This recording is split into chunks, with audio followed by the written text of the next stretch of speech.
Good evening, good morning, and good afternoon, wherever you lovely people are in the world. Welcome back to another live stream, and welcome back to another edition of Saturday Night Drills. Anybody that's new to my channel or new to the stream, this is a new show that I kind of started last year in 2022. I've only done one of these so far, where you're actually going to get to see me practice through some drills. I've never been much of a fan of doing drills. I did when I was younger, coming up. I mean, that's how I've been able to bank as accurately as I usually do sometimes. Kick and, just do certain things, jump shots. I did all of that. But then as I've gotten older and more experienced in the game, I've done them less and less. But now I've come full circle, and I feel like I'm at a point now to where if I want to continue getting better, then I got to start doing them again. And so what this live stream hopefully does for myself and for others is, one, you get to watch me struggle going through these drills. And as I get better, hopefully I'll struggle less and less. And with me being a 632 Fargo rated player, I am an APA skill level 7 in 8 ball and a 9 in 9 ball. Do this. I'll talk about this more. Basically what it's going to take for individuals like yourself, if you're anywhere near my skill level or lower, and I would think if you're a better player than me, then maybe you won't struggle as much as you see me struggle. So I'm kind of being the gateway for everybody, so that way they can try to start doing these drills. Ron Johnson, how's the beard game going right now? Because I'm kind of letting it grow out. I just recently had to trim around my lips and stuff, because I just hate it when the hair is actually touching my lips and stuff. But everything else is still. I'm gonna let it grow for a little bit. I don't know if I'm gonna go full on half wizard or anything. I'm kind of thinking of Viking status. Like if I let my beard grow out long enough to where I can resemble a Viking, but that also means I have to let my hair grow out. And so braid it into a ponytail or whatever. But I don't think I'll ever go that far. Let's see here. I already saw a question. Go ahead and try to answer this question. This is from Excalibur's Nation. He said, wants to know my opinion on the Tiger Sniper. Well, it's difficult for me to give you an opinion on the Tiger Sniper when I've never really hit with one. But when it comes to equipment, that's a very personal thing. I mean, ask anybody here in the chat, and you'll probably get I like this tip the best. I like this tip the best. I like this tip the best. And I'm going to tell you whatever tip I like the best, which currently on my tuxedo cue that I'm shooting with tonight has the factory Predator Victory soft tip on it. On my playing cue that I actually take out, has a Howe soft tip on it. All right, so it's regardless if I would have shot with one or not, the best answer you probably would get from me is it's an okay tip. It does the job. I mean, if when you make minor little adjustments or minor changes to any of your equipment, different weight, different diameters in the shafts, different types of shaft, different types of tips, I'm pretty sure there's some sort of adjustment that you're going to have to make so that way you can try to effectively get whatever hits that you're looking for. I'm pretty sure that I think the golf clubs pretty much work the same, right?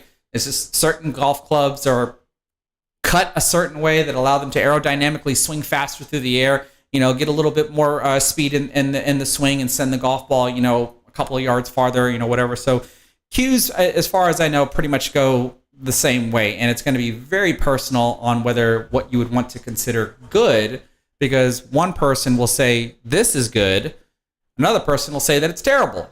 So I hope that at least helps. If I see that you've switched to it, and you said to yourself that it feels like a game changer in comparison to your Kamui soft tip that you are currently using, or I guess that you've used. So yeah, I mean, like those are the things that you're going to come across, right? And usually, like opinions can be helpful to kind of help you figure out how to do stuff or like what kind of equipment to use. But if you get to know me long enough, most of my followers understand this. Is like I'm always going to tell you to use the one that you like, right? Because everybody's going to be different as far as I'm concerned.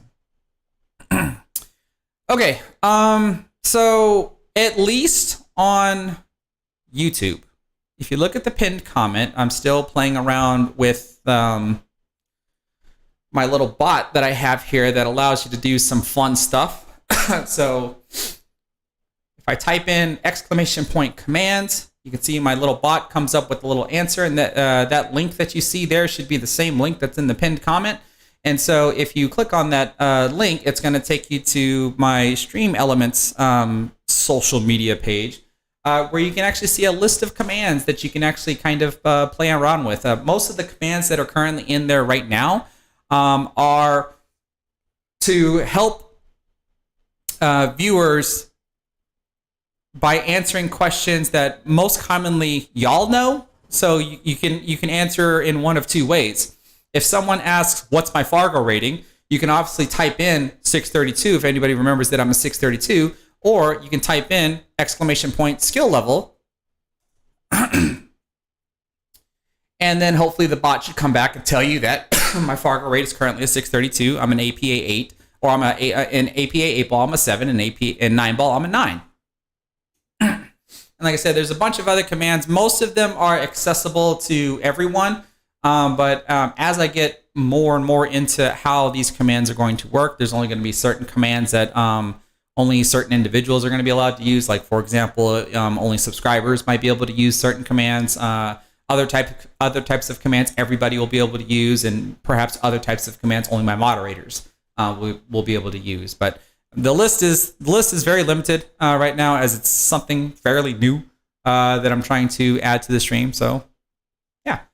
It allows it to hopefully be a little bit more interactive and hopefully fun as well.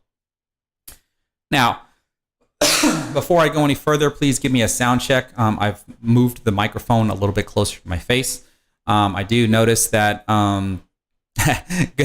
good try on this one, MDU. I don't have a command for that. So if you at least look at the command list, you'll see that is not one of the options that you're allowed to use. But I've moved the microphone a little bit closer to my face, so that way I don't kind of have to hunker down. I can still sit upright to be able to talk, and hopefully with it being a little bit closer, that I don't have to talk as loud. Now I'm gonna have to talk a little bit louder when I'm out at the table doing my stuff. Okay, cool. Everybody says the sounds are great, so that's pretty much what I'm looking for. Like I said, I expect, when I get out at the table, y'all are familiar. The sound will be a little echoey, a little faint. The doubling echo effect should be gone. At least that's what I'm hoping for. So yeah.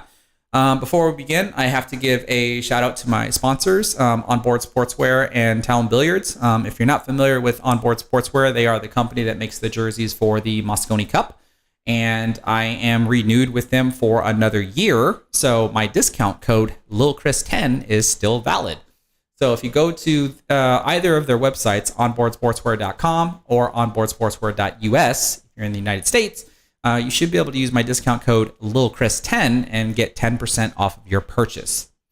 Now, one thing I always forget to mention at the beginning of the stream that I should mention, or that I've been mentioning at the end of the stream, is that even though this stream is going to be a couple of hours long, and a lot of times people don't, if someone runs across this stream later on after the fact, they're not going to want to sit around and watch probably a couple hour long stream. Maybe they are. But when the stream is over, I go back through the stream and I add what's called chapters to the stream. So that way you'll know that between certain segments, this is when something has happened. So like in this instance, you'll have segments of what drill I'm doing from like the 15-hour mark to the 30-hour mark, or I said hour, 15-minute mark to the 30-minute mark will be this drill. From the 31st minute to the so-and-so minute will be this drill. So that way users can freely click around the stream rather than trying to watch it from beginning to end, or randomly click around and try to find whatever it is that they're looking for. Okay, let's see here. I think let's go ahead and get started. So, if we look at some of the drills that I had done last week, let me pull up what I had done. I did quite a few, some of which I don't mind repeating, and then of course some I'm open to trying any new ones. The only thing that I would suggest, or that I would appreciate, is not requesting a drill that involves multiple skills. Because if you want to see multiple skills, I might as well play the ghost, as far as I'm concerned. If you know me well enough, I particularly like to do drills, or what I call a drill. My definition of what I believe to be a drill is doing some sort of exercise drill, if you will, where you're working on one or two skills at best. So if you want to strengthening your short rail banks, banking the width of the table, then you would set up a line of balls and then sit there and go through banking them over and over again. You could take ball in hand on each one, or you can try to play position on each one. For example, because you're only working on one skill, and that's your banks. Same thing with jump shots. You set up jump shots over and over again, where the object ball is closer to, or the imposing object ball is closer to the cue ball, further away from the cue ball, et cetera, so you can try different heights. But last time, let's see, what did I do? I did level 1 of Fedor Gorse's center line drill, and I did go back and watch that video again. Come to find out, there was a couple of things I had wrong about the drill. I think the first one was I had 9 balls set up in a line. He only had 8, 4 on one side of the center diamond, 4 on the other side of the diamond. And I was correct on the zone that you have to land in, but I was incorrect in that you are allowed to leave the zone and come back into the zone, so long as the cue ball does not hit the foot rail. So I can try to cut a ball to one of the corner pockets, go outside of the zone, hit the side rail, and try to spin back into the zone. And if I land back in the zone, then that's a well executed shot. And then you proceed to go on. I did 2 versions of a center table drill. I wouldn't mind doing those again, because I'm actually going to make a recorded video of the center table drill. I actually really liked that drill. And then I did Niels Fine's around the clock drill, which is basically kind of like a wagon wheel drill. So speaking of which, why don't we start off with the standard wagon wheel drill? So let me look up the particulars. I need to see about the placement of the cue ball and the object ball. That's the most important part. The setup of the balls is rather trivial, in my opinion. Let's see here. There's no diagram. I figured there'd be a diagram. Let's see. I don't need to watch a video of this. I'd rather just look at a diagram. Okay, so I think I got it. So let's go ahead and start with that. And like I said, I'm free to try different types of drills at anybody's request. So let's go ahead and turn this off.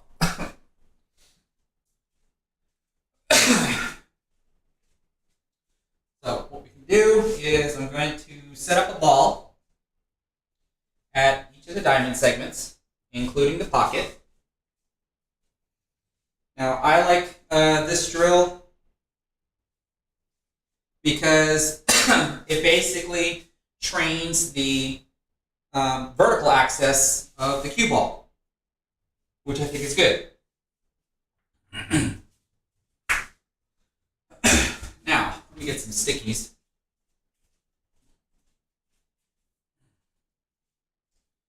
So, let's see, where do I want this to be? Probably at least 1 diamond away, maybe close to 1 diamond away. Sticky down here.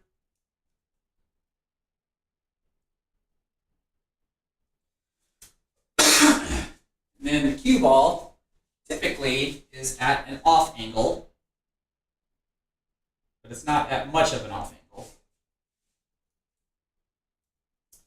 Okay, so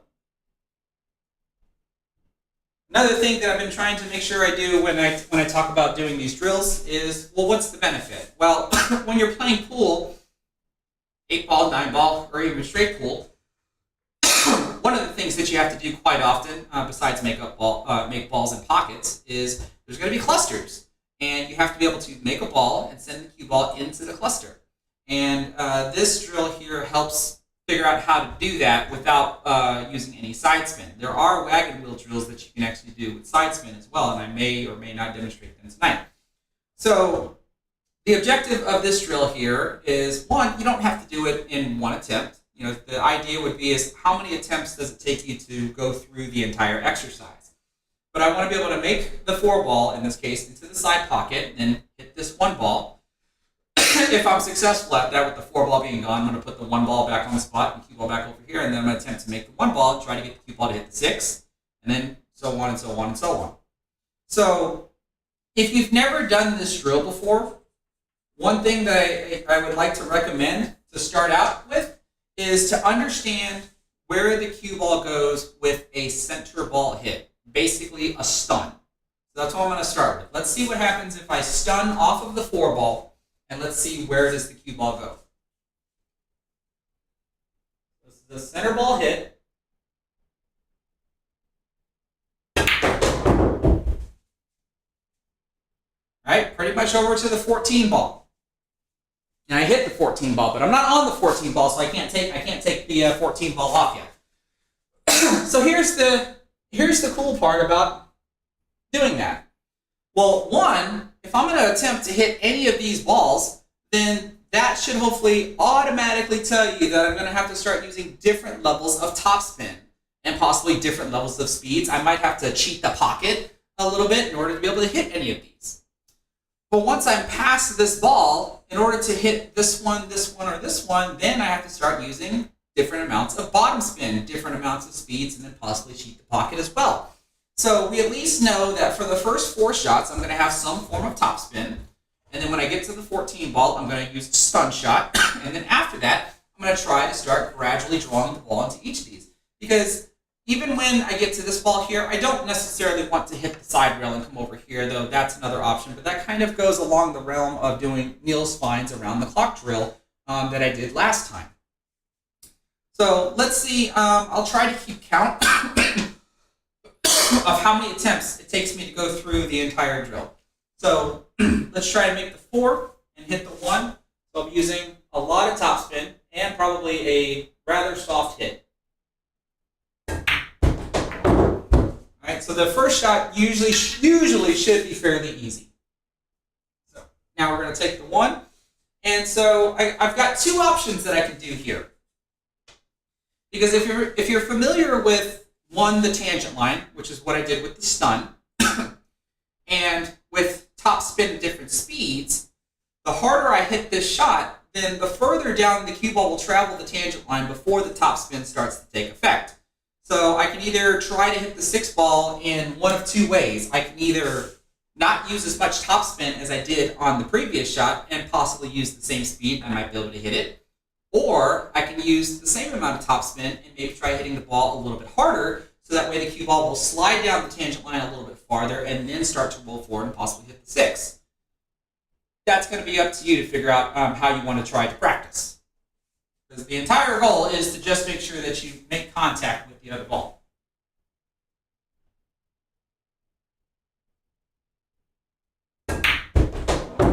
Oh, missed. That's 2 attempts.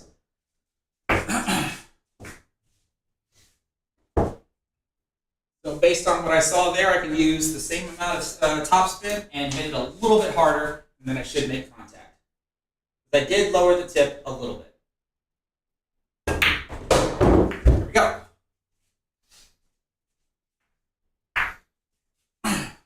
So that was 3. Attempt number 4. As I lower the tip more and more,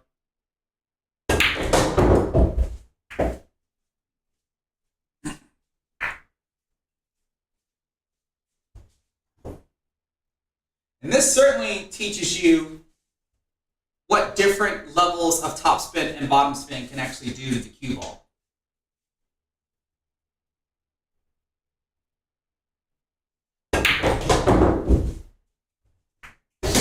Alright, so that's what, 5 that I'm on. Since I did mess up once. Now, we're already familiar with this. This is just a center ball hit. I can just stun all the way to the 14 ball at the right speed. Uh-oh. Not quite. This is attempt number 6.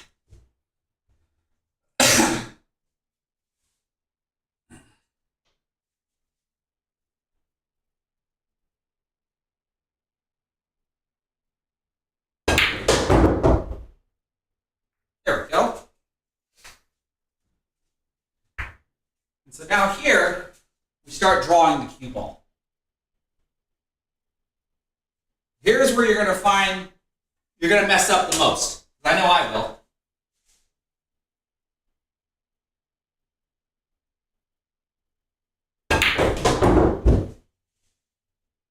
Ah, got it. Barely hit it.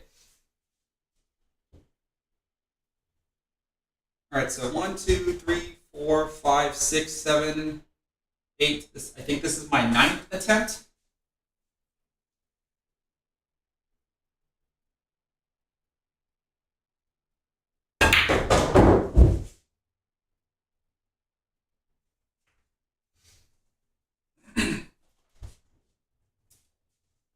On to the 10th attempt. Too much draw on that one.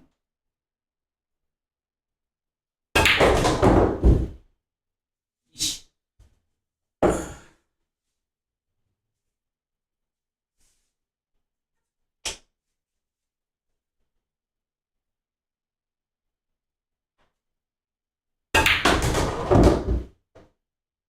Oh, man. Well, I'm starting to be consistent now.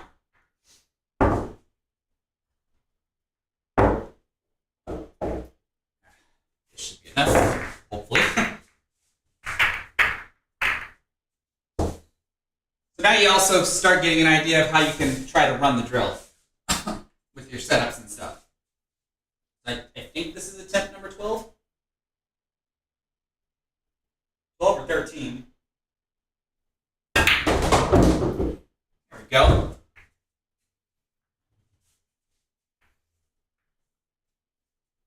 Y'all can keep me straight in the chat when I come back. When I get done with the drill, then I'll come get everybody's opinions on this, talk about it, and then set up for the next drill.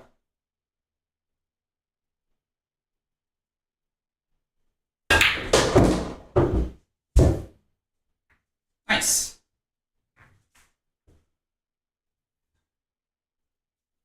In my opinion, these last 3 are at least easier than those, but watch me eat my words.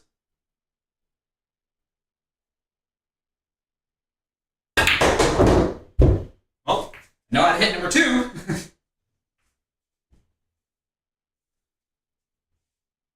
Now I've lost count. I'm either on 16 or 17, I think.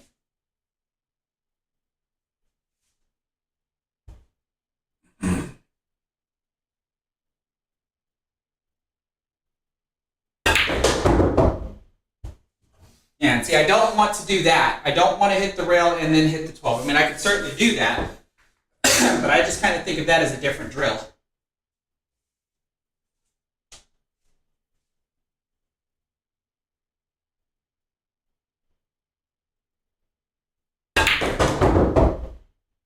Oh, I drew it too much.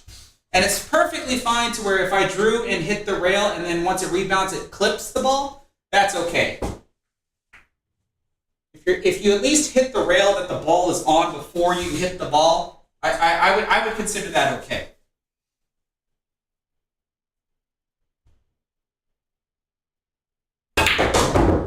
Oops, there's that one again.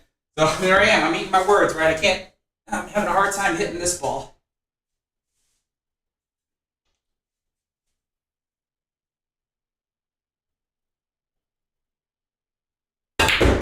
There's the 2 again.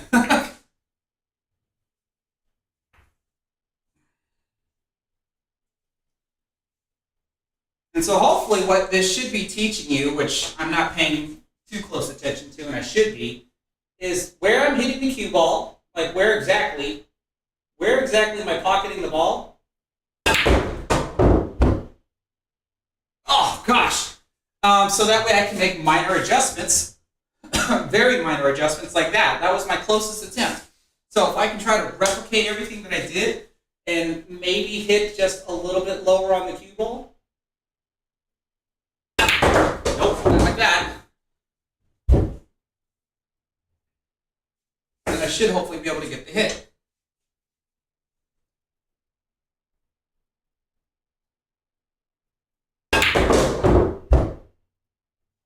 Oh, are you kidding me? Now I know I'm in the 20s.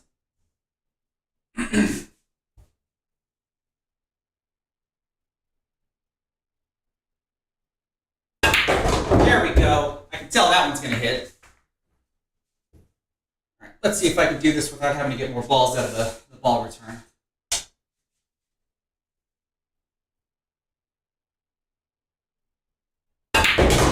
Nope, I gotta get more balls out of the ball return.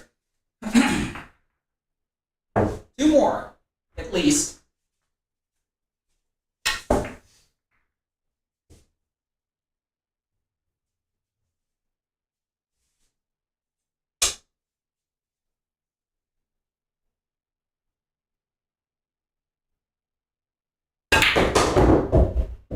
There we go. And hopefully one more.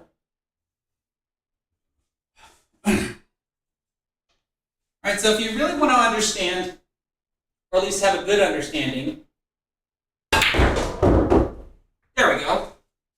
And how many attempts was that? Let me know in the chat. So if you at least want to have some sort of understanding of how much top spin manipulates the cue ball, how much bottom spin manipulates the cue ball, center, etc., then I don't think you get a better drill than that. Awesome. Thanks, Bang Time. So that was a total of 25 attempts. So in theory, if I want to be able to measure my progress, I can set it up again, and I would want to try to do it in 24 attempts, 23 attempts, 22, etc., because what? 1, 2, 3, 4, 5, 6, 7, 8, 9, 10, 11. The best would be able to do it in 11 attempts. One shot per attempt. But I do consider that to be, like I said, a very powerful drill that doesn't use side spin, just top spin, stun, and then bottom spin as well. So you're going all the way through the vertical axis, which I think is really good. Okay, let's see here. Yes. Craig did ask me to do Fedor Gorse's, I might as well call it a one pocket drill, except he is using 2 pockets. What has he got? Is it, because I know I'm going to get it wrong. He's got 3 balls, I think. Let me look it up. I'm going to end up calling myself a liar. Let's see here.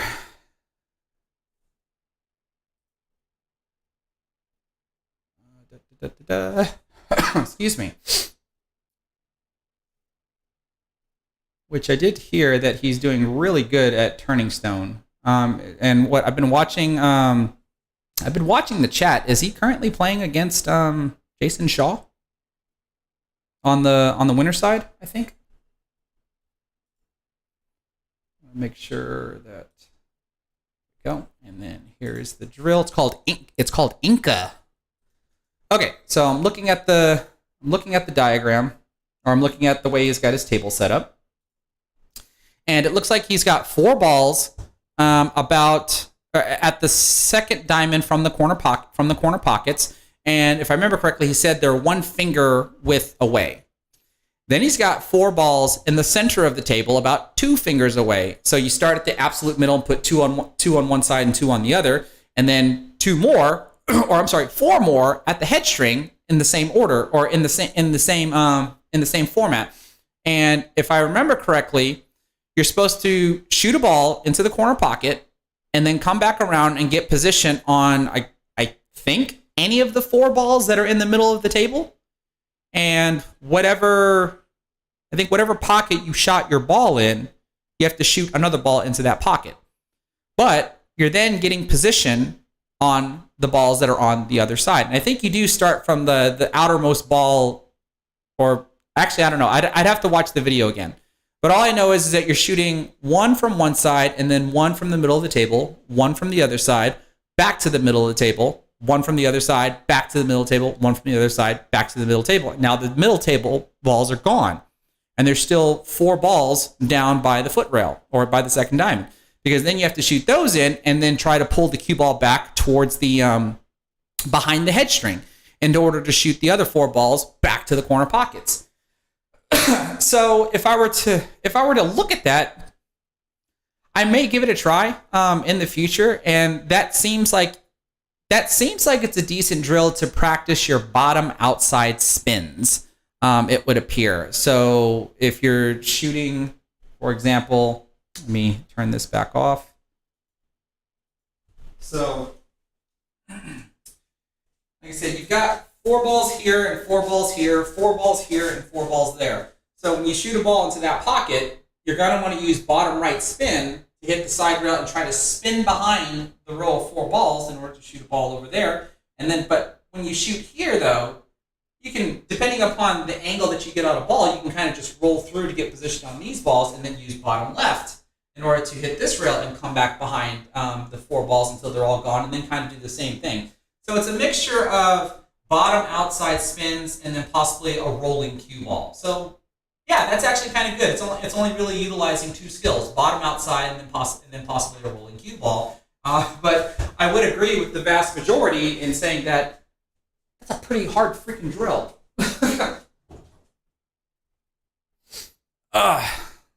Let's see. Okay, so like I said, are there any drills that anybody would like me to try that they think is at least within even their own capability set, let alone my capability set? We've already opened with the wagon wheel drill, and if you want to see another drill that I've done in the past, like the ones that I named out before, Niels Fine's around the clock drill, the center table drill, whatever, I'm more than happy to oblige those. And again, all I'm doing is just giving my opinion on why I think they're good drills, and what you can benefit from them. So, for example, Michael wants to know about center field. So, if it's what I'm thinking about, I'll go ahead and demonstrate it again. Because there's two ways to do this. You can either put a ball 1 diamond off of the rails here at both ends of the table. Excuse me. And then pretty much start with the cue ball anywhere you want, as long as you stay within 1 diamond, or no, actually it's not 1 diamond. There's a box here. I forget.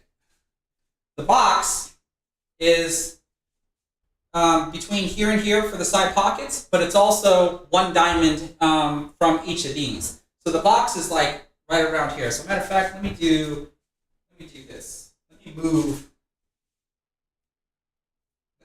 these to kind of give me an idea of where the box is. Because this is a drill that I want to make a recorded video about, because I can use editing effects to illustrate the boundary box that you have to stay in. Now, this version I like because you only have to hit the ball, pretty softly, for what you're going to see me do here in a second.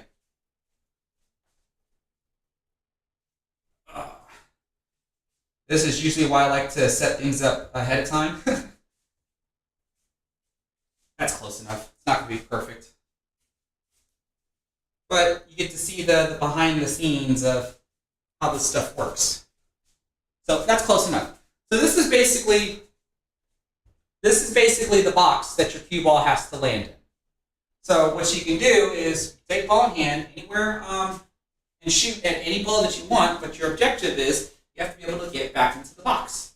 So I kind of like doing this because this is basically like a topspin type of drill where you're trying to follow the cue ball to whatever rail that you need to go to and then come back towards the box. And that looks something like this.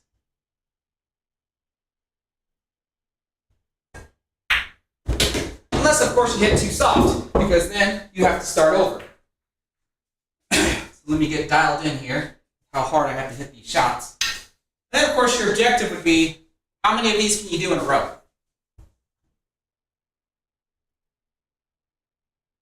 There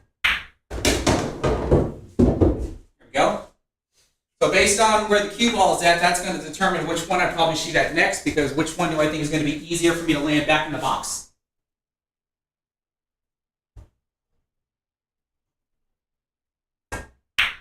Oh, missed. All right, let's try this again.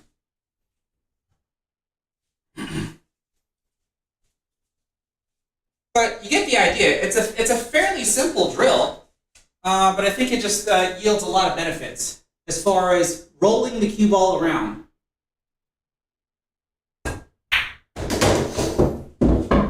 Because I'm not really using any side spin. There might be times where I have to, but if I do, it's going to be very, very little. There we go. Just had to get warmed up, you know?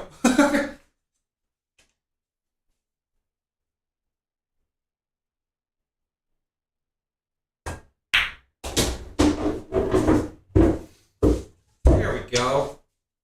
Now, if I don't get back in the box, this one doesn't count.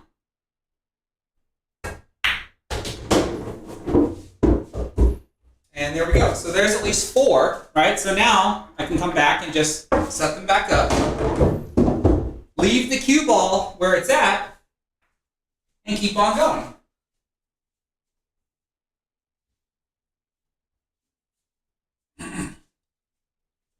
So now let's see if I can do 8.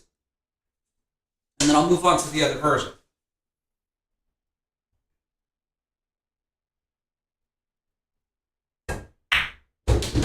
Uh-oh. All right, so now that I'm on the outside edge of the box, this is probably where side spin is going to be needed a little bit.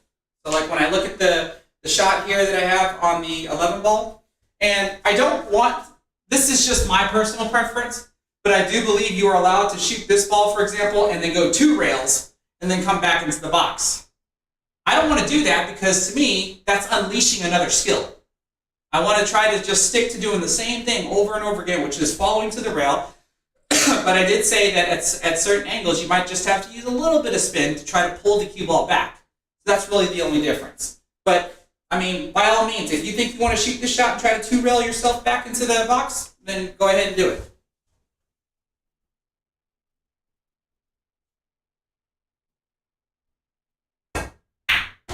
Uh-oh. And I'm outside the box. So that would end the drill with a 5, because I wouldn't necessarily count that one. Now the other one is take the same setup, except move 1 more diamond down from the short rails.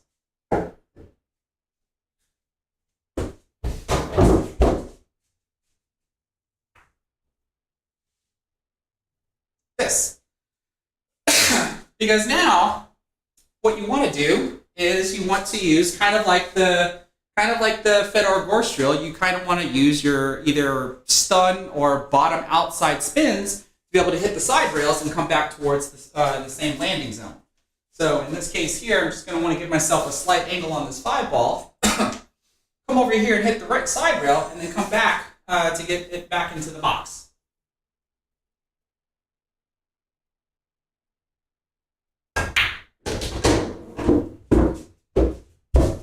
Oh, I'm still in. Okay. Now I gotta be careful, because this is where it can get real easy that you end up hitting the ball too hard or something to try to maintain staying in the box. There we go.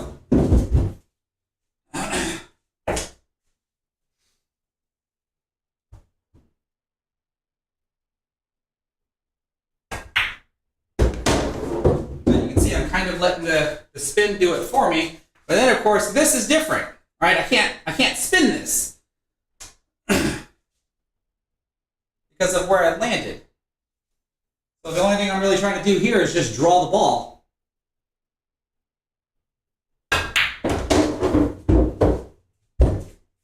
And I'm not in the box. I'm outside the box. So let me try that one more time. I don't know why I keep grabbing more than 4 balls.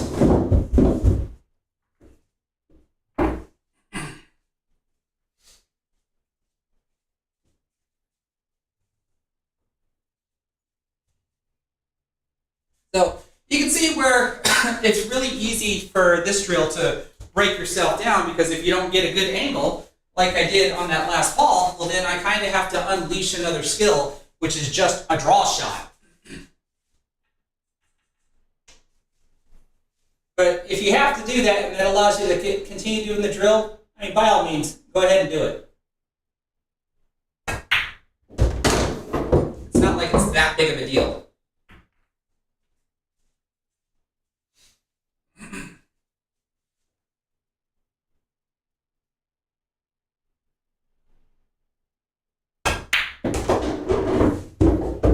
Ooh.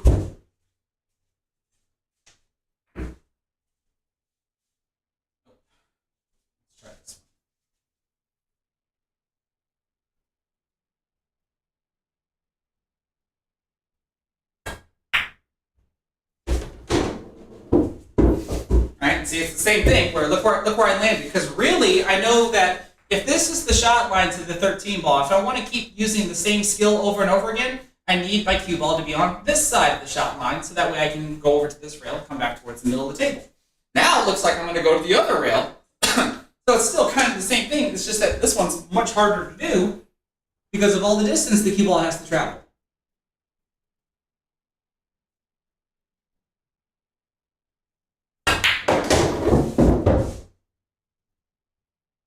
But I didn't get back in the box. So I hope that makes sense. That's the center field or the center table drill. And of course, how many can you do in a row without missing? Or if you don't land back in the box, you have to start over. Because the getting position in the center of the table is probably one of the most powerful positions that you can actually get, because it almost grants you access to anywhere on the table, unless of course there's just imposing balls that are in your way. But it's a really good drill that I do like to use from time to time, or that I've done before in the past. Well, so this is cool. I say this is cool because you said you've never been able to complete one, Michael. Is it one shot or one round? Meaning that you've never been able to complete all 4 balls. Let's get a little specific there before I go into more details.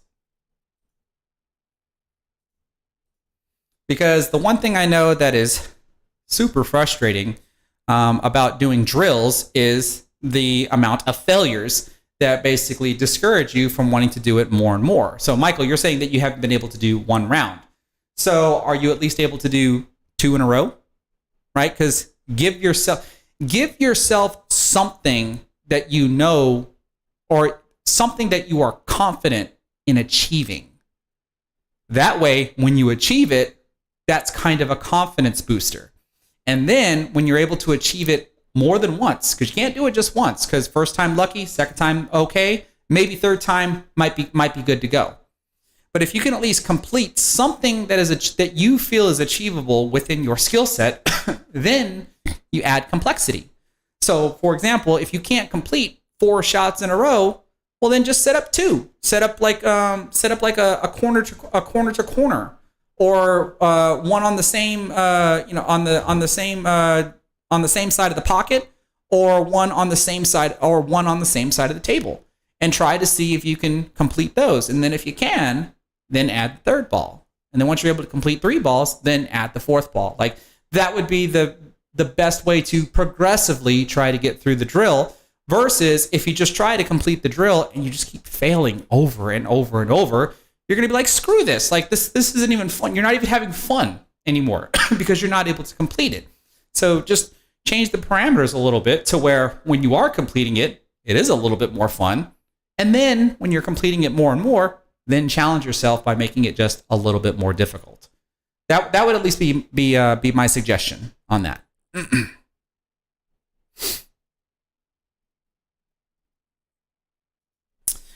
Right, so I'm glad that you said this, Michael. So you said you're consistent in that you can make 1 or 2 and sometimes 2 or 3. So when you do that, though, where is the breakdown? Meaning that when you do get that 3rd one, or you get that 2nd one, where exactly is your breakdown? Is it like what happened to me, where you saw when I explained that if you want to try to at least keep using the same skill over and over, then you want to make sure that you're trying to get your cue ball on the good side of the shot line of the ball, so that way you can still do basically the same type of shot, allow the cue ball to go to the side rail, and then spin it back towards the center of the table.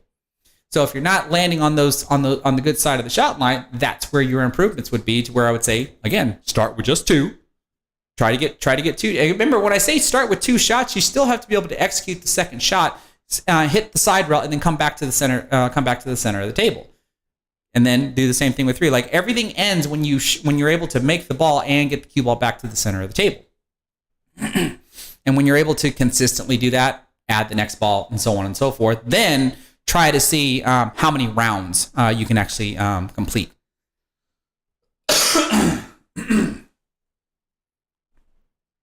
Oh no, Bree, you're saying that you played a much better player and got to the 8 ball first through defense on every shot, but then you scratched on the 8. So I think if you at least saw my previous live stream where I went over my APA 8 ball matches, we were talking about how important it is to have a defensive game as well as an offensive game. But just because you're getting your defensive game is granting you more opportunities to win. But just because you have an opportunity to win doesn't mean that you're going to win, because you can still make a mistake, like scratching on the 8 ball, unfortunately. So yeah.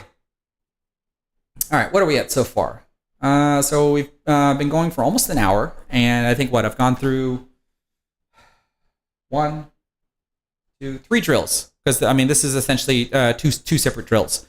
So yeah, 3 drills so far. Does anybody have a drill that they would like me to try that they've seen? And I have to either, if you know where I can find it, type in the name of the drill, because I don't think I allow anybody to type links. You can't type a YouTube video in the chat. I think that's at least I prohibit that, because I don't want like spam bots to come in here and start spamming different URLs for people to click on.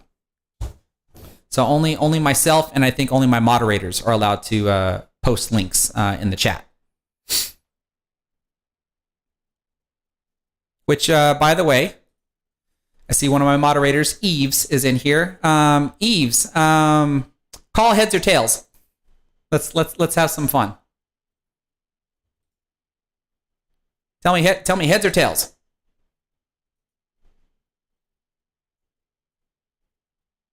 Okay, you call heads. Let's flip a coin. And it's heads, so you win.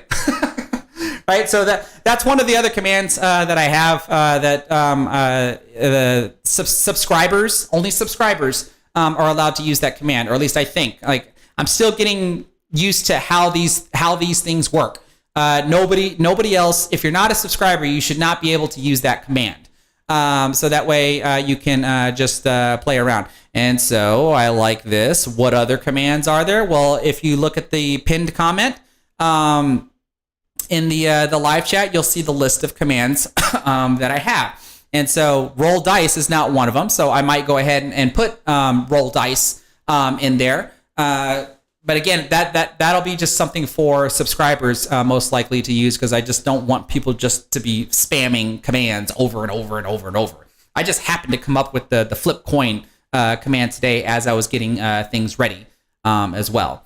But you also, I did this before to where, like, if you want to know what cues I'm using at home, I have home cues. So if you type in !home cues, then my bot should tell you that I'm either going to be playing with my Predator Icon 4.5 or the Tuxedo, which is what I'm using right now. And then you can barely see off in the right corner there. It's where the my Predator BK3 is, and my Predator Air 2 for the jump cue. And so, Craig, yeah, I just saw that flip coin did not work for you, and I know you're a subscriber. I see low. Oh, actually, I know. I think I know why it's not working, and that is because time has to pass by, as well as numbers of chat messages. Like it just can't happen over and over and over and over. So let's do this. Let me look at this to try to get a better idea. I want to say it's like every 5 minutes, I think, which is good because that at least helps. And that's by default. That's default behavior. It's not behavior that I made it do. Let's see here.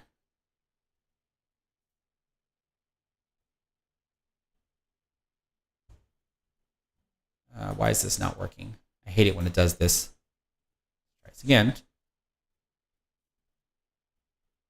Give me just a second. I can tell you. While I'm doing all this, come up with some drills, people. What do y'all want me to try?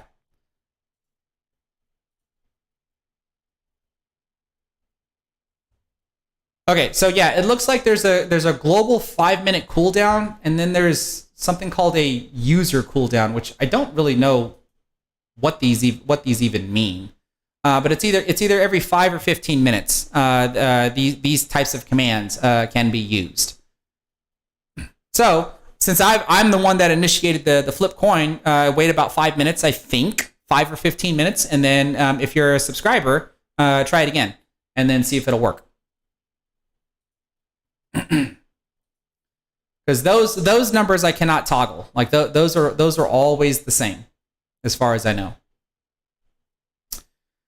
Okay, let's see here. About the Mighty X drill. Let me look that one up. Isn't that a draw stroke drill? At least I think it is.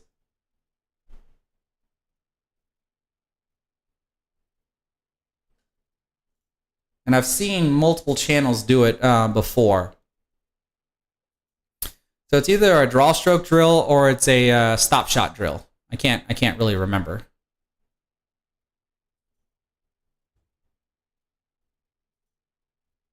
Just want to see a. Okay, so there's a stop shot portion of it. And then I think there is a drawing portion of it.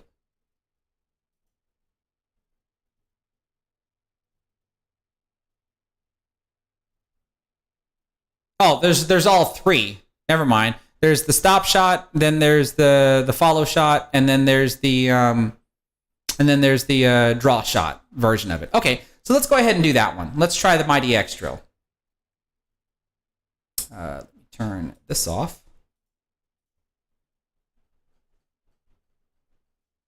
All right, here we go. So when I saw the setup, it looked like it was. Look at it one more time. Yeah, that's what I thought. It looks like it was very similar to the center table drill. It's 4 balls.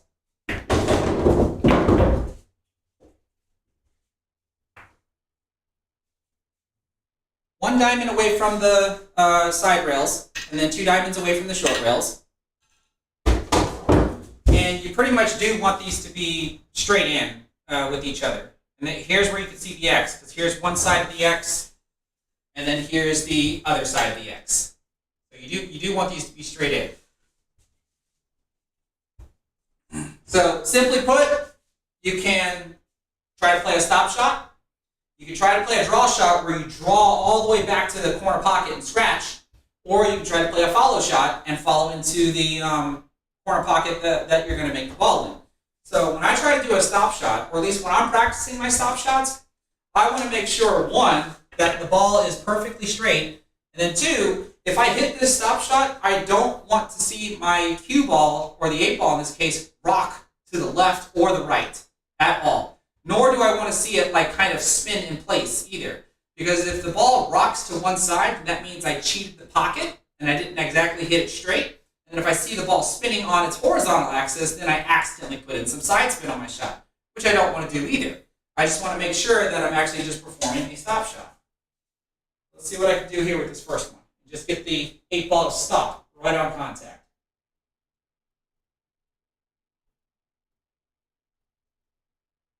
Kind of like that.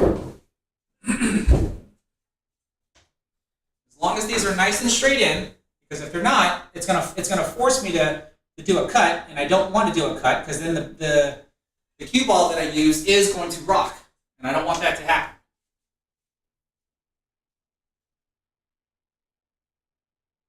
I have bottom spin on this shot, and this is what I forgot to mention. When we look at the distance between these two balls, that's going to tell you probably how much bottom spin that you have to put on the cue ball, and then how hard to hit the cue ball. Because if my cue ball were right here, I would not be hitting with the same amount of bottom spin, or I could, but I certainly wouldn't be hitting with the same power either, because there's less distance to travel. So if this big of an X is too much for you to work with, then make your X smaller.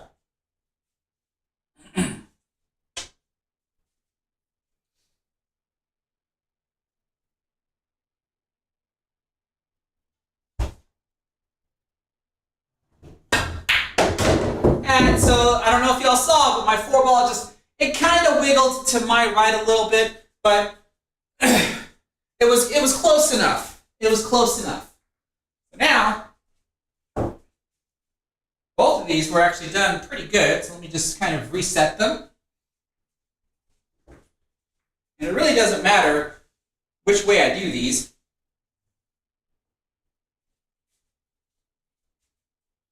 So if I come over here and try to shoot, let's see if I can hit this straight enough and follow the ball after and scratch in the same pocket. So here's a drill where we're making the ball. We're messing around with the vertical axis of the cue ball, top spin, some form of bottom spin, depending upon if you're going to do a draw or if you're going to do a stop shot. Like I said, one skill at a time. Now we're going to try to follow the ball and scratch.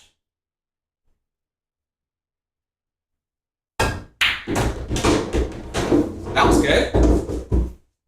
And I hope you notice I'm not really hitting these all that hard either, because it doesn't take that hard of a hit.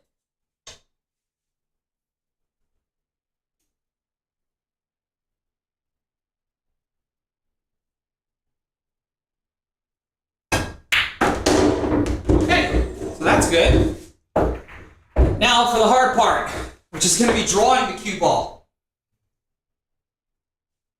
This is what I suspect everyone, including myself, is going to have the most difficult time. Drawing in a straight line and scratching. Why is it going to be so hard to do that? Why is that harder to do than following the cue ball? Or stopping the cue ball? Why is that harder? Well, in order for me to shoot the ball all the way up there and draw it all the way back, I got to unleash some power into these shots. And anytime you unleash power into your shot, you start to become a little bit uncontrollable. Some weird stuff starts to happen in your stroke, which is usually a good reason why this exercise is good. Because things start to break down the faster you try to move and the more power that you try to do things.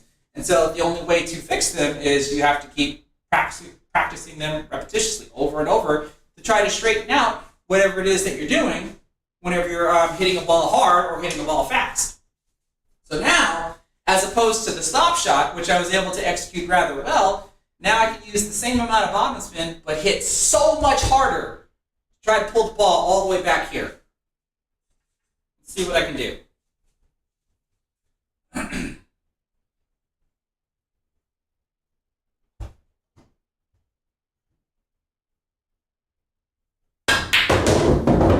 See, I have no problems getting the ball back here, but look at that.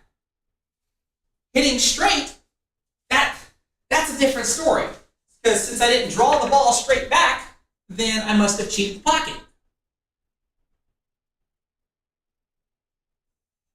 Let's try this one, then we'll set it up again. I want to at least hit one of these. I don't know if I'll hit both of them back to back, but I at least want to be able to hit one of these.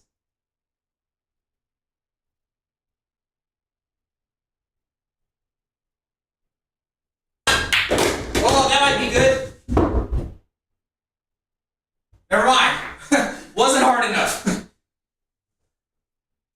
Try it again. All right, so I think the stop shot and the follow shot, that's like the easy mode of the drill, in my opinion. Of course, it might not be as easy for others, and I understand that. But the draw shot, that's the hardest one. I think that's the one everyone's going to struggle on, just like how I was struggling with the draw versions of the wagon wheel. But like I said, I want to at least hit one of these if I can.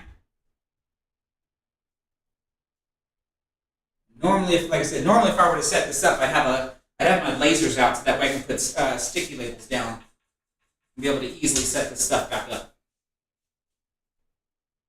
All right, so I got to hit a little bit faster. The last one was really good.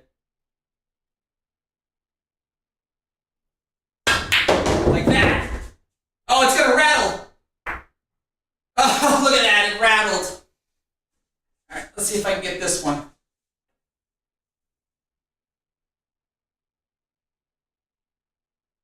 Oops.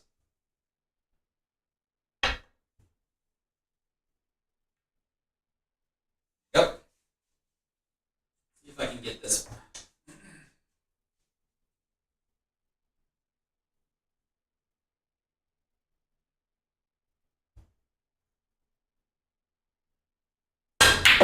That should be good. Come on. Yes, there we go. I got one. That's what I said I wanted to do. I got one. Okay. So that is the Mighty X drill. Practicing your stop shots, practicing your follow shots, and then practicing your draw shots. Now, the silly part, in my opinion, is how many of y'all can do that? How many of y'all can draw the ball all the way back to the pocket? That is a very difficult thing to do. So again, try to figure out ways to give yourself a goal that you think is achievable. Meaning that if you can't draw all the way to the pocket or to the opposite corner pocket, can you at least draw to the side pockets? Can you draw back a foot?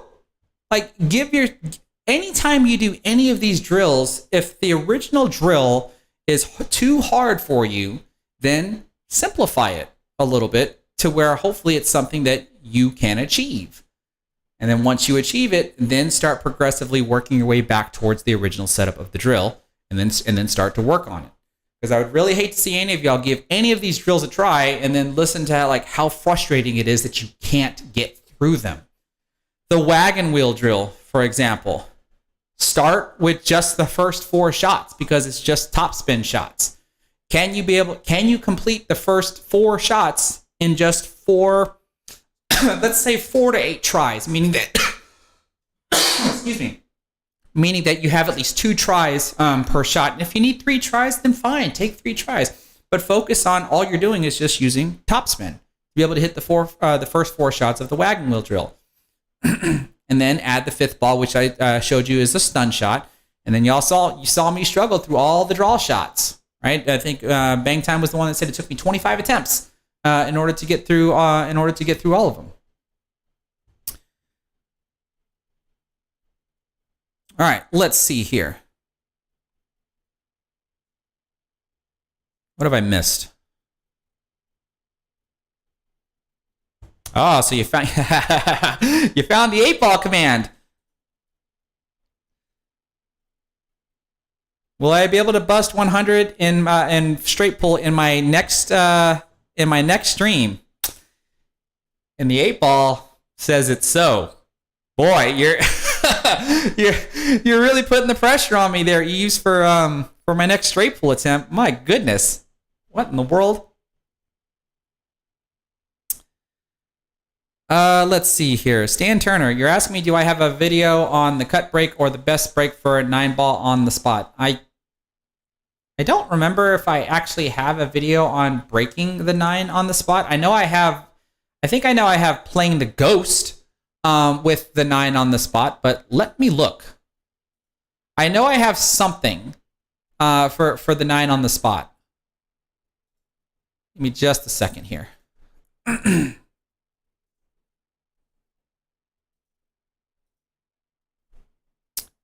Famous YouTuber, good to see you again. Let's see here.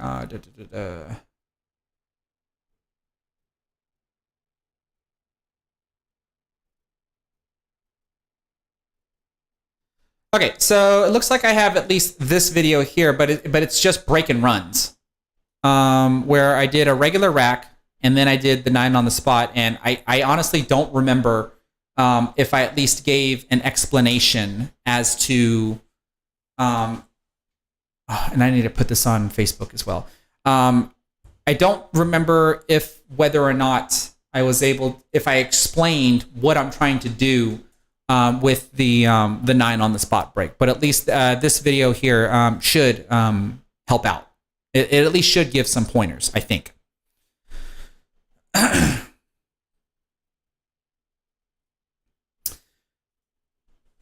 So Goba44, you're saying for power draw, people talk about timing, but you really think it's about getting a feel for transferring the backspin smoothly? I think by definition, you just described timing. Like that's what it's really all about, as far as I'm concerned.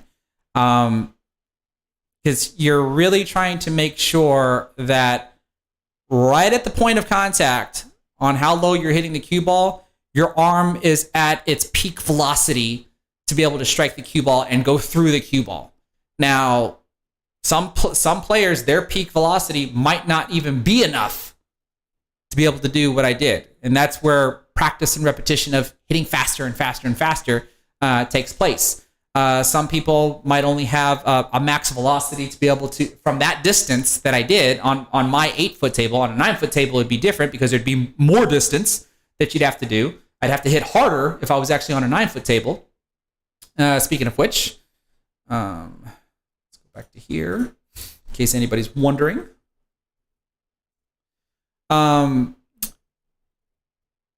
yeah, but transferring through the cue ball smoothly is basically your timing, because you got to make sure that it's a smooth transition from your backstroke to your forward stroke, and it's fast enough to go through the cue ball so that way the backspin remains on the cue ball at the point of contact, and the cue ball is spinning backwards fast enough to where at the point of contact the cue ball just hopefully just takes off, especially in the direction that you want. Yeah, and then Bang Time makes another very good point too. It's because, I mean, equipment is going to dictate a lot of different things for you as to what you can and cannot do on the table as well. Because if you have rag felt and not Simonis like I have here, it could probably take a much harder hit in order for the cue ball to draw its way through. When you think about the old pros from way back in the day and the power strokes that they're able to unleash to move the cue ball around on those old tables that they played on. If they played on today's tables, you would be able to see them whip that cue ball around like it's nothing really. Okay, let's see here. Any other drills? Because I really don't know like how long this live stream is supposed to be, because I don't come into this live stream with a plan. I kind of just make it up as I go along. And then, like I said, I'll add the chapters later on, so that way we know during what segments did I do what drill. And how many drills are we up to so far? Wagon wheel, center table 1, center table 2, Mighty X. That's it, right? So 4. We've done 4 drills so far, which I think is good.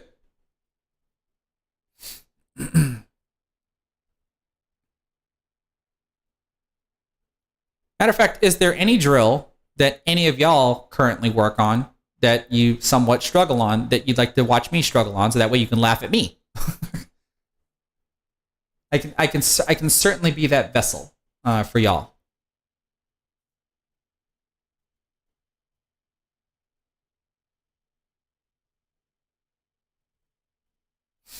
What is this?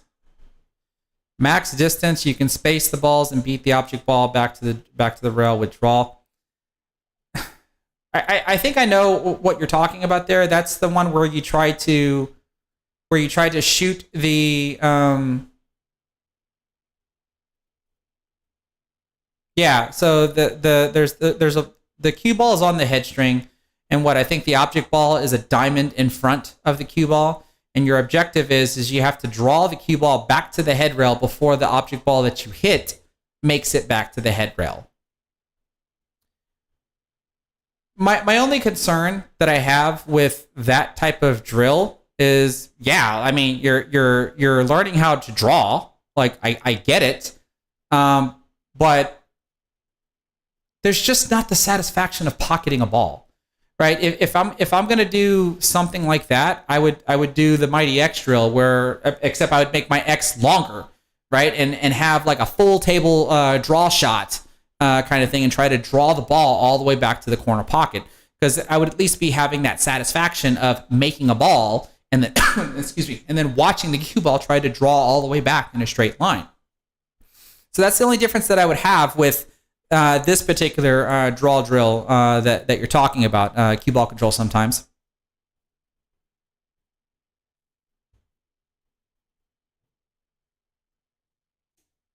Ooh, 6-point star by Burt Kinister. Okay, let me see if I can find that. 6-point star, Burt Kinister.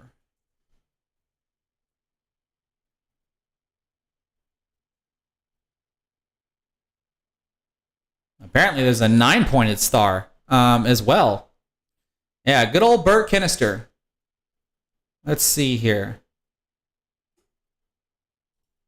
Let's have a look at this video here. Give me just a second.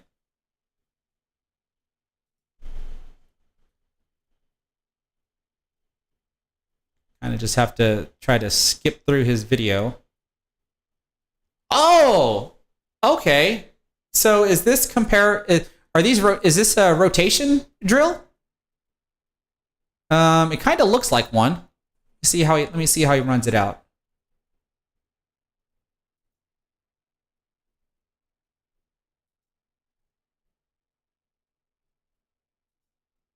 Oh, in case anybody's wondering, I can at least do this.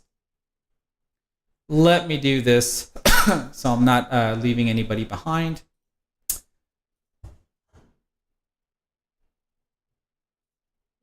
do this. Or actually, not that. That's too long of a link. I want to do share.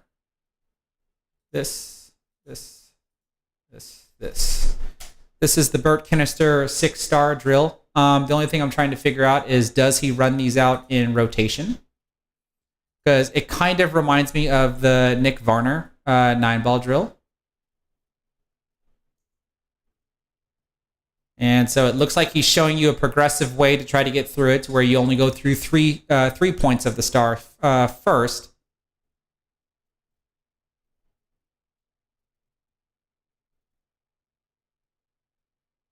But wait a minute. Is he about to unleash multiple skills? Okay, so there's a follow shot. Yeah, he's unleashing multiple skills to do this. I will still go ahead and do this drill.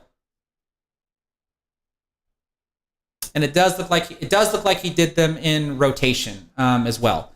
So I will go ahead and do this drill though. I just don't necessarily call it a drill because it's unleashing multiple skills in order to do it. So what I saw, and this would be in comparison to the Nick Varner 9-ball drill, except the Nick Varner 9-ball drill, I think you have at least 2 skills that you're doing, which I'm okay with. What I saw was this. Now, I'm going to go ahead and just do this just because. So here's the 6-point star. 1 ball at the center diamond on between these 2 side pockets, 2 ball to center diamond, 3 ball to center diamond, 4 ball to center diamond, 5 ball to center diamond, 6 ball to center diamond. So you have to run these in rotational order. So this at least gives you some form of position practice.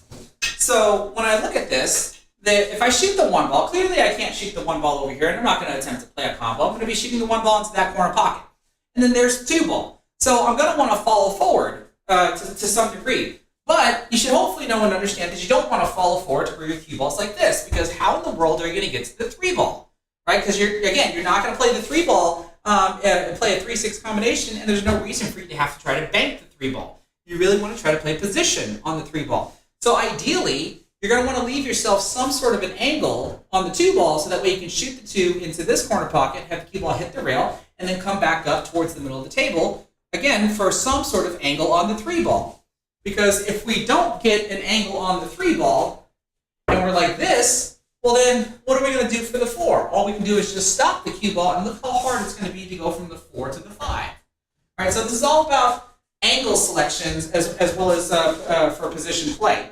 So when I shoot this 1 ball, I'm going to leave myself a little bit off of the rail and just use probably just topspin on this one.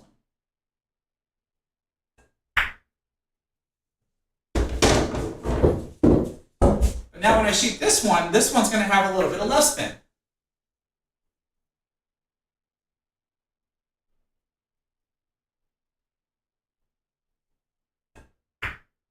Uh-oh. Now you see what I mean. Now I have a little bit of an angle, so I can kind of cheat a little bit here. See what I can do.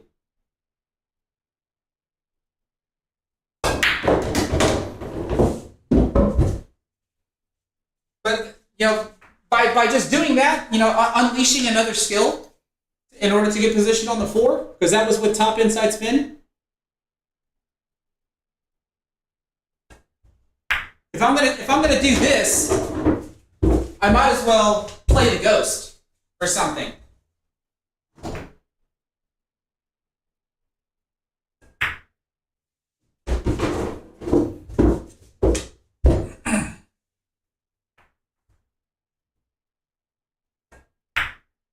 Oh, I'm at least glad that I got through it on my first try. So that worked out.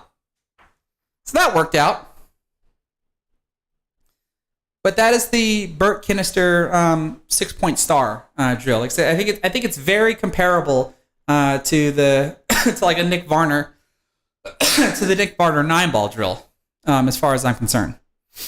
Like I said, I do feel like I cheated a little bit on that 3 ball there, going from the 3 to the 4, because again, I had to unleash another skill in order to be able to get there. But the point of the drill is to complete the drill. Regardless of how many skills it takes for you to be able to complete it. But you know what? There was a video that I watched today that I just thoroughly liked, and I even got a small little mention in it. Let me find it. Yes, it's this one here, because this is from Diamond Dave Billiards. I highly suggest everybody go and watch this video. Not now, of course, but when the stream is over, check this guy out.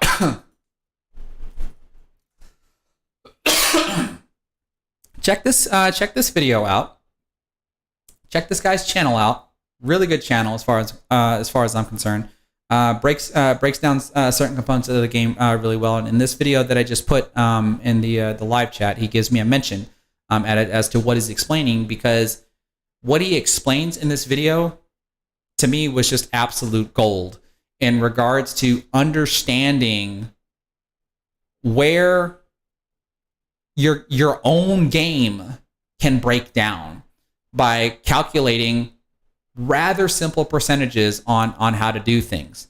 And the way he explains it in the video that I just linked there, I thought was just I just thought it was magnificent.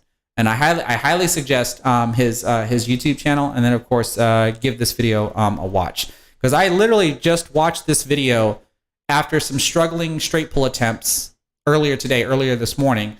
And then when I went to go just check my phone and check on YouTube, I saw that he posted a video, and I just happened to watch it, and I was like, holy crap, the dude's mentioning me. And what timing? Like, I just got done practicing straight pull, and he's talking about me in straight pull. So the timing couldn't have been better, and I don't think the message that he put in his own video couldn't have been better. And I really enjoyed what I saw there. Okay, let's see here. So Diamond Dave Billiards, if you happen to catch this live stream, there's a shout out back to you, bud.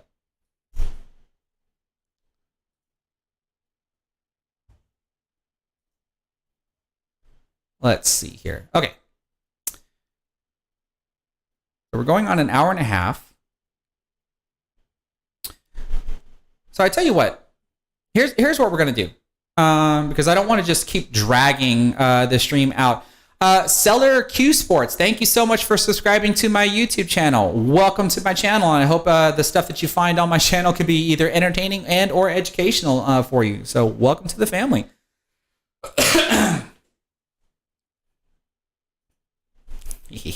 Eves, when did I bust 90K? It wasn't that long ago. It really wasn't that long ago. Right? And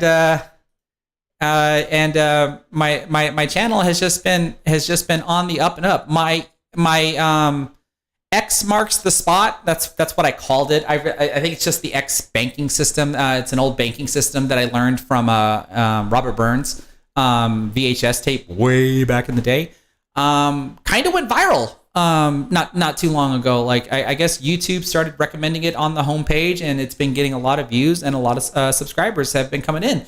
And since I'm currently sitting at 91,189 subscribers, I mean, 9,000 more, and there's that 100K. Right? I'm just waiting for that 100K. So what I said that I was gonna do is I'll probably do one more drill, and then I'm gonna go ahead and probably end the live stream. But I'm gonna come back, and we're going to do some straight pull. I just don't want the two contents to mix with one another.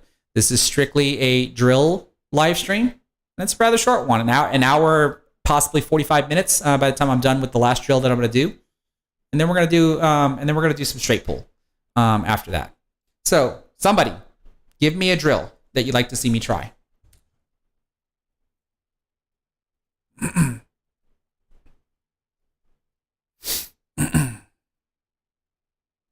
Hey, Sensei Nate, how you doing? You want me to Eves, you want me to do the DeWalt drill? Hold on. I don't have DeWalt. I have Porter cable. That's my drill. The Porter cable drills.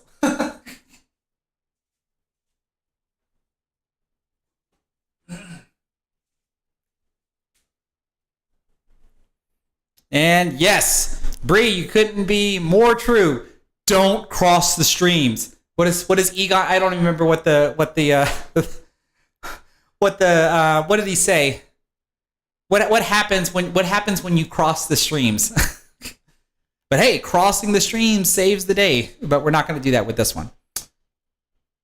You're gonna have not kick shots. I mean, I guess I can do some kick shot drills. It just depends on. Well, kick shot drills, or do you want me to do kick shot systems? Right, those are two totally different things. Because like once you once you learn a banking system or a kicking system, then you can pretty much set up whatever the heck you want and drill your way through by practicing the systems, doing all the measurements and stuff, and then practicing it so much to where hopefully you don't have to do any measurements. Hopefully your eyes will just be able to see whatever the measurements that you're supposed to see, and then be able to execute the shot. Sensei Nate, you just missed it. I did the Mighty X drill. I did both or all three. I did a stop shot version of the Mighty X drill. I did the follow version of the Mighty X drill, and then I did the draw stroke version of the X drill. It was only on the draw version where I made one power draw shot and drew it all the way back to the corner pocket and scratched. The other one, I ended up bobbling.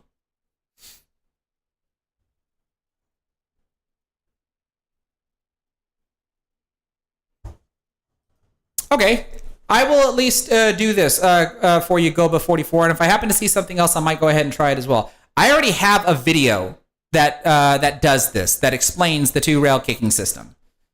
Or at least the two-rail kicking system from the side pocket to the corner pocket. So I'll go ahead and run through it.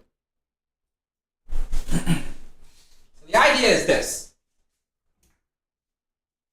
You have the ball in the corner pocket. Cue balls on the table. What you want to do is count the diamonds all the way up. 1, 2, 3, 4, 5, 6, 7. You can even count 8 if you want to, but you'll never use it.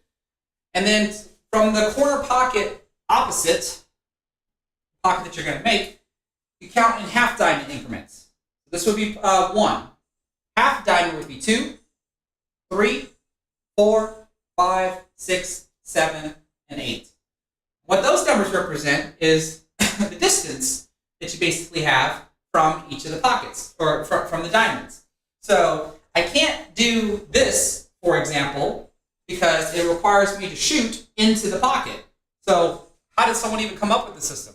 Well, it's designed for 3-cushion billiards, right? If there was no pocket there, I'd be able to kick into diamond 1 in order to be able to come over here to this corner. But if I come up another diamond to where I take my cue and draw from diamond 2 to spot number 2, anywhere on this line here, I can shoot at the half diamond mark with about 1 tip of right spin, about 1 tip of top spin, medium speed, and I should start coming all the way over here towards the corner. I barely missed it. Let's try it again.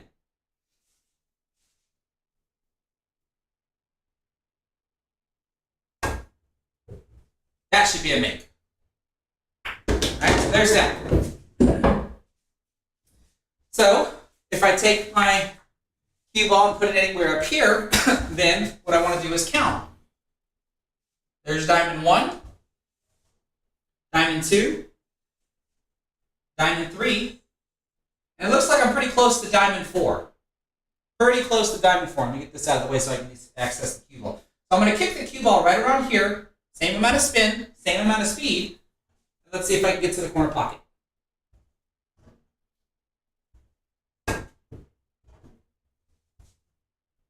Okay.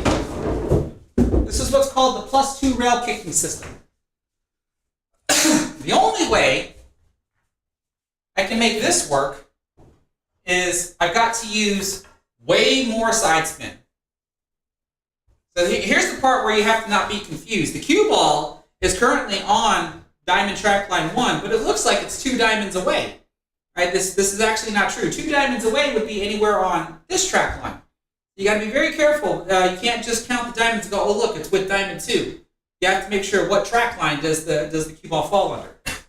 So since I can't shoot into the pocket, what I can do is go over about half, because I don't want to go to diamond 2, because that means I'm going to miss like over here on this side. I'm only going to go halfway over, but I'm going to use a lot more side spin.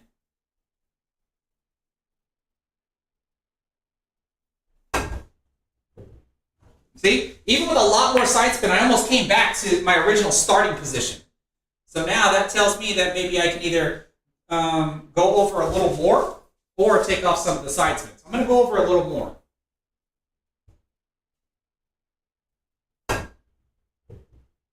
Look at that. I came back to my original starting position. So now I'm going to start taking some side spin off. This is the only one that's a little tricky when you're only one diamond away. But the other ones are pretty self-explanatory. And see, that's when I don't use enough side spin. And see, I aimed at diamond 2, so I missed by another diamond. Because when you go around the pocket, then every half diamond here equals a full diamond. So this would be one diamond over. In other words, this. What happens if we're 2 diamonds away, like this? My target is about half a diamond away from the pocket. Well, if I know that this line here is going to take me straight to the pocket, well, if I adjust by 1 more diamond, then I should hopefully miss by half a diamond here. If I adjust by another half diamond over there, then I'm going to miss over here. So let's see if I can kick the 8 ball in with this.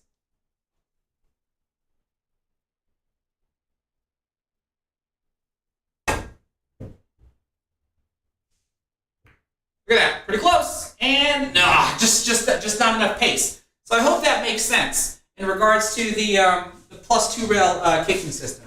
But let me try this again, because I've made this before. I don't know why this is being so difficult for me now, other than it's the pressure of the live stream.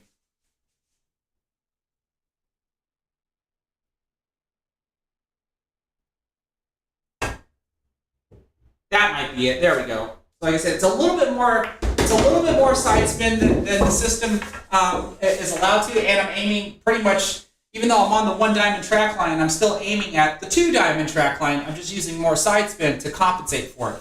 But as long as I'm on 2 diamonds or more, anywhere along the track line is workable. So I hope that helps.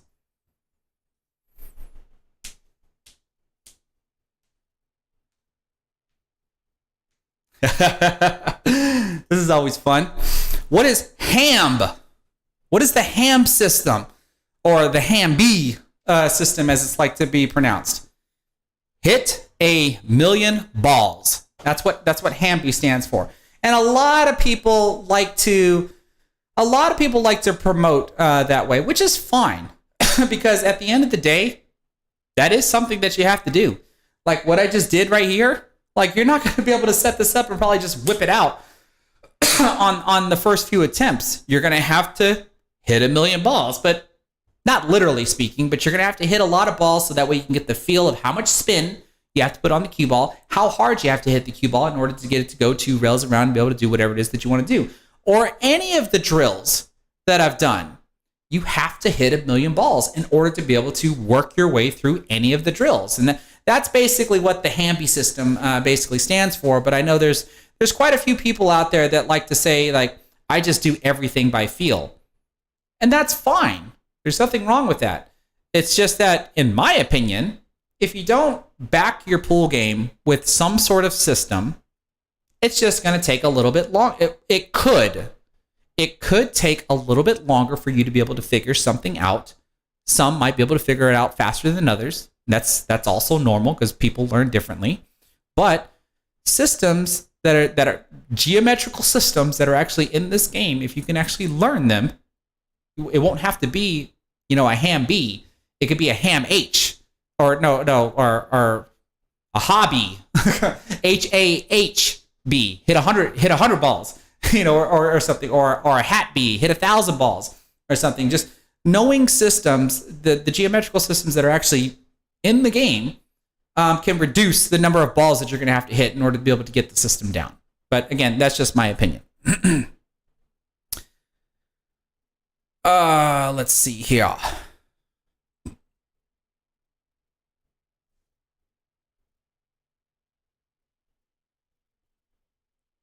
Okay, so this is the last drill that I'm going to do. Then I'm going to take a small break. I'm going to end the stream, and then I'll come back and do some straight pull attempts for a little bit.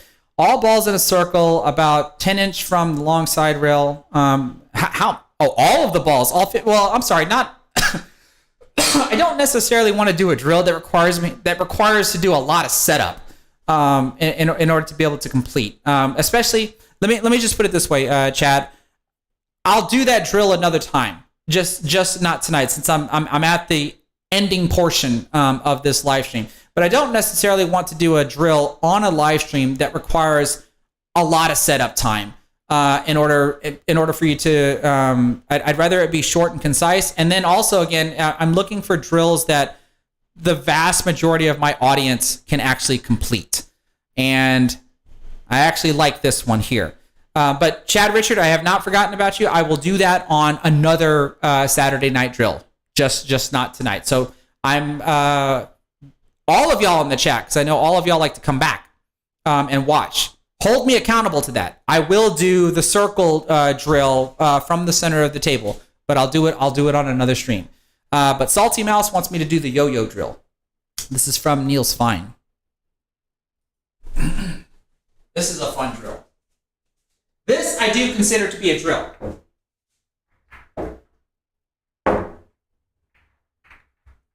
Again, it's one skill at a time. You can argue that it's two. You can probably argue that it's two skills. Now, what I don't remember is, are the balls frozen to the rail, or are they a little bit off the rail? Now, just for demonstration purposes, I'm going to go ahead and just put them off the rail. Slightly off the rail, because it at least is going to make this a little bit easier. And if I remember correctly, because I could get this wrong, the objective is I have to pocket both of these balls, not in one shot, obviously, but I'm going to shoot, like I'll shoot at the 12 ball, for example, hit the side rail, and I do have to spin behind the side pockets, anywhere behind the side pockets. I cannot touch this rail at all. Wherever I land the cue ball, then I have to shoot the 3 ball and do the same exact thing. Get the cue ball to come behind the side pockets. If I do that, then I'm going to put 2 more balls up and see how many I can keep on doing over and over again. So first off, can someone tell me, did I explain that right? So first things first, they're saying that they're frozen to the rail. So we'll go ahead and do that. It just makes the drill a little bit easier if they're not frozen to the rail. But I'll go ahead and do it anyway. But do I got it right that I have to pull the cue ball back behind the side pockets? And it looks like I do. So let's give it a try. So how do we do that? How do we pull the cue ball behind the side pockets? Well, these are bottom outside spins. Meaning that when I shoot this ball, this is bottom right spin, and I'm allowed to hit this rail as long as I come back towards as long as I come off the rail, because remember, I don't want to be flat. Because if I'm flat, then I'm going to draw the ball, and how in the world am I going to be able to perform the yo-yo on this ball again from being frozen on the rail? It's a little difficult. But when I shoot this one, it's going to be bottom left. So we're just alternating bottom right, bottom left, bottom right, bottom left, or whatever side you happen to start with. Let me try this one first. The bottom right spin. Let's see how many I can do.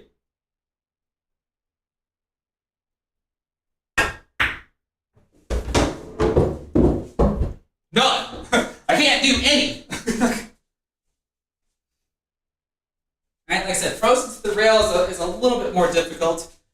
And actually what I'm going to do is I'm going to give myself a flatter angle, because that'll probably help.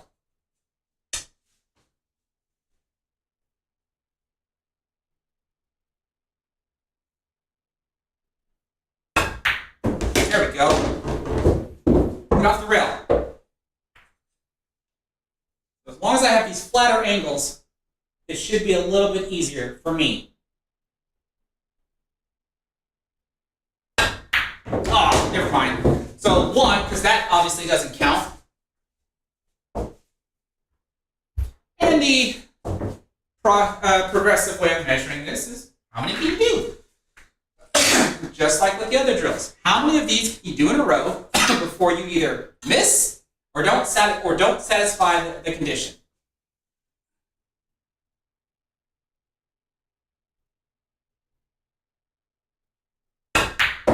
Oh, crap. Okay, well, I'm clearly behind the side pocket on that one.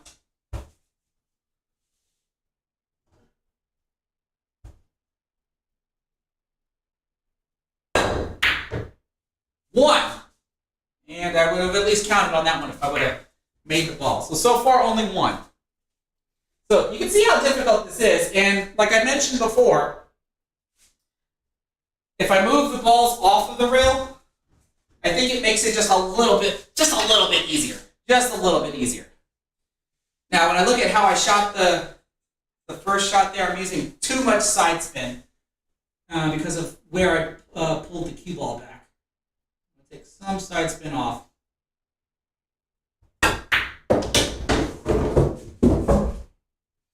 That's a little better.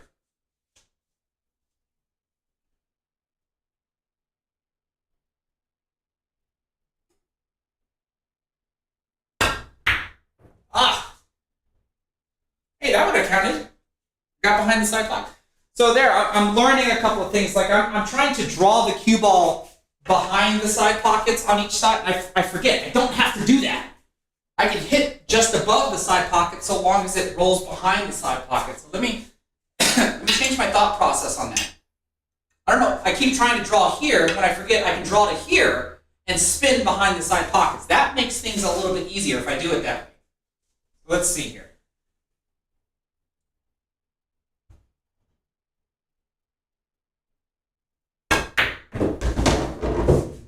Okay, one.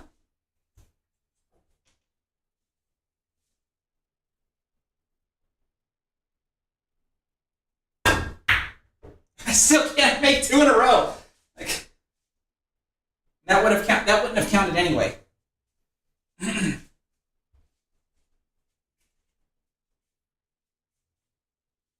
wonder if I can get four. Let's see if I can get four.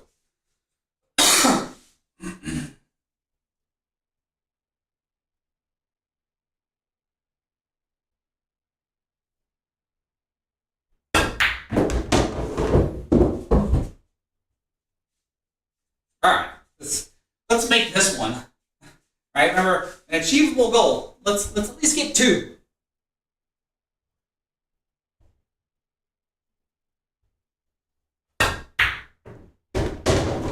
Oh, but I landed in front of the side pocket. That was so close. If I just did that, that would have been good enough, except that would have been a hard shot. So we're getting closer. We're getting closer. I think I got four in me. I should be able to do four.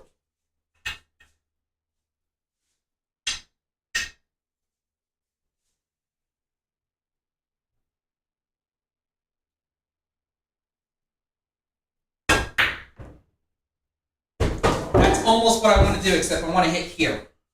I think that'll make things a little bit easier if I do that. And this is why I came up with this live stream idea, to do these drills. All right, so that way I can start learning more and more about cue ball manipulation.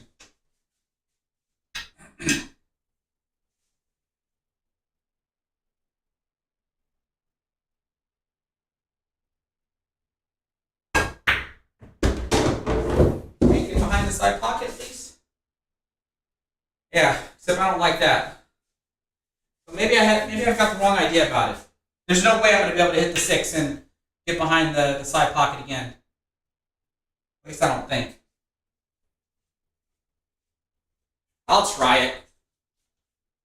Yeah, I'll try it. I don't think I'm going to be able to do it, but I'll try it.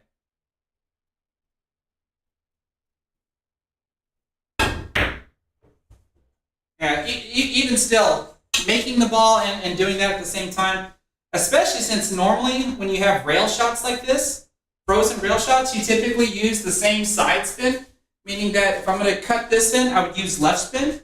But in this case here, I'm using outside spin.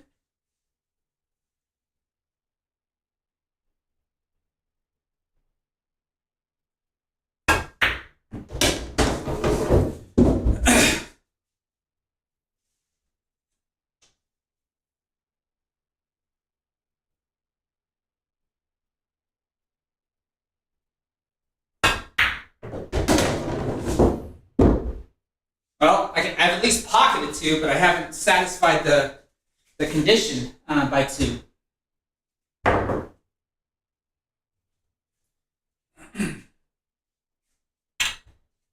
Sooner or later, hopefully sooner, I'll dial in the speed how to hit these shots.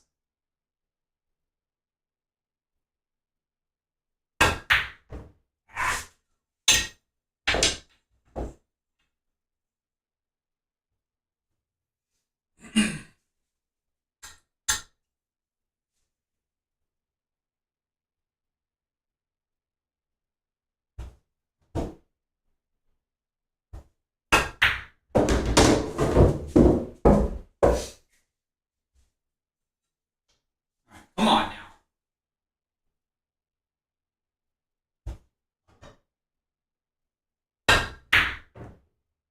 Ah, I finally got behind, but I missed the ball. That's pretty much what I'm looking for. But I missed the shot. Oh, you got me on this one. I want to at least be able to do 4. I might have to settle for 3. Or let alone, I might have to just settle. I might just have to settle for 2.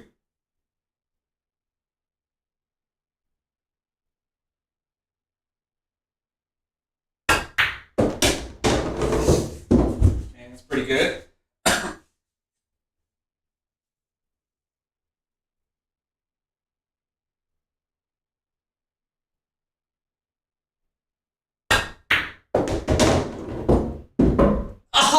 I caught the point and went back above the side pockets. All right, I think I got it. Matter of fact, let me start with left this time. Since I'm favoring bottom right. See if I can do better with just starting with this one first.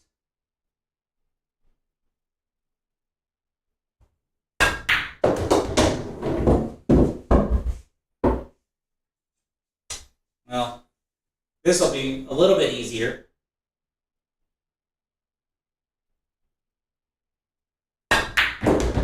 Never mind. I still didn't get it because I was so focused on getting like right about here. But I think I found my answer. I'm gonna start with left instead of starting with right.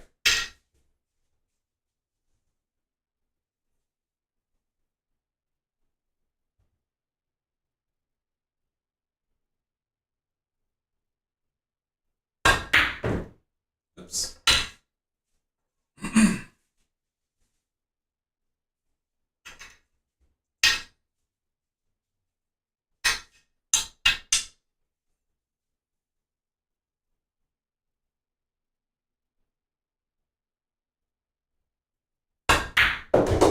Yep.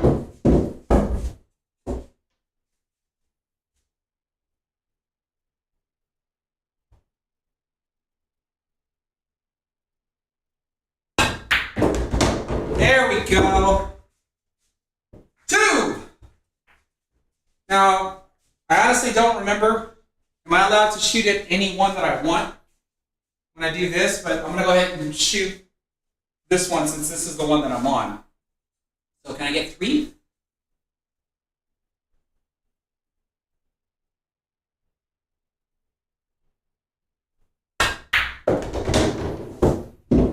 Three.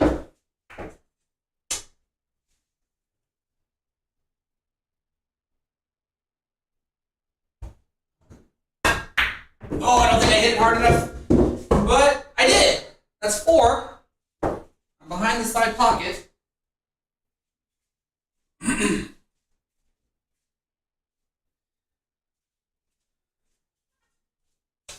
This one I got to hit because I've got such a full hit on this one.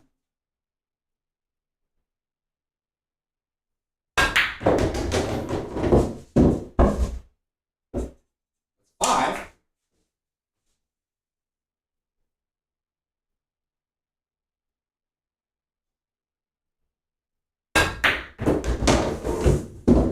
All right. Well, sheesh. I'm glad I got that. I got 5 because that one doesn't count.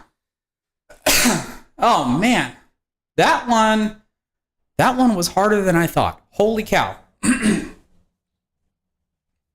Ooh, Fedor Gorst and Jason Shaw are hill to hill. Oh, Shaw, never mind. Shaw took it 9-8.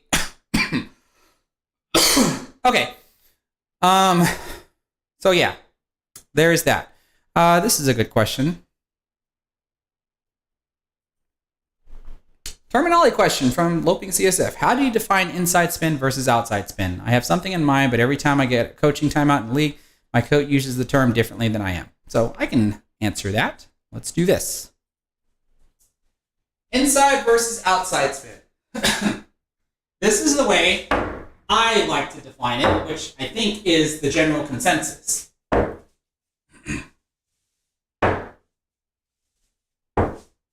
Straight in shot. Left cut, right cut, okay? So, if we take a cut shot, and you understand what direction you're cutting, well, think about where you're going to hit on the cue ball. I'm cutting to the right. So, if I put right spin, which is the same direction that I'm cutting, that's inside spin. If I put left spin, which is in the opposite direction from which I'm cutting, that's outside spin. So at least in this case here, left spin would be outside spin. That's why the cue ball behaves like that. If I roughly take the same shot, it won't be exactly the same shot, but if I roughly take the same shot and put inside spin, it all depends on how much inside, how much outside. They produce different results, just like the wagon wheel drill, where different amounts of top spin and bottom spin, along with speed, produce different results. But this is what inside spin would produce. This is a lot of inside spin. And you're able to break the angle. Now, when we change directions, and I'm doing a left cut, right spin would be outside spin. Left spin would be inside spin. So here's right spin. And it's probably spinning over into that cluster of balls over there. No, I missed the cluster. And then here's inside spin or left spin.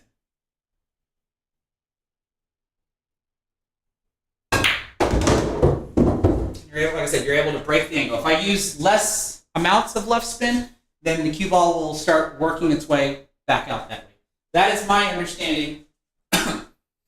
That is my understanding of how inside spin and outside spin are defined. It all depends on the cut angle. So if you're cutting to the right and you use right spin, that's inside spin, and left spin would be outside spin. If you're cutting to the left, left spin would be inside spin, right spin would be outside spin.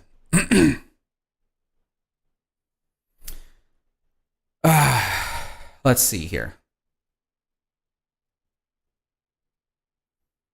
Okay, cool. So that's for Loping CSF. You pretty much understood it the same way. Okay, so cool.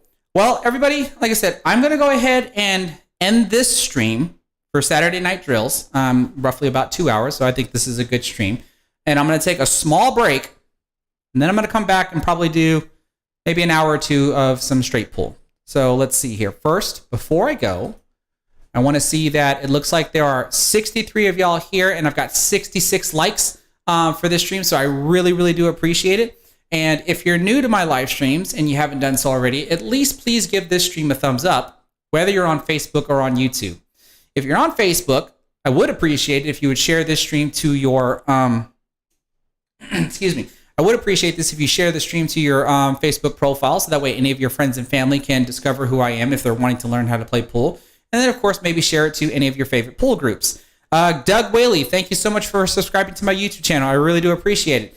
And if you're on YouTube, I really would appreciate a thumbs up, because that helps me out in the YouTube algorithm so other people can discover the stream after the fact. And then, of course, subscribe to the channel. If what I've done tonight hasn't fancied your interest enough to either to give me a follow on Facebook or a subscription on YouTube, then at least on YouTube, because I don't really have like content on Facebook, except now I'm streaming to both Facebook and YouTube.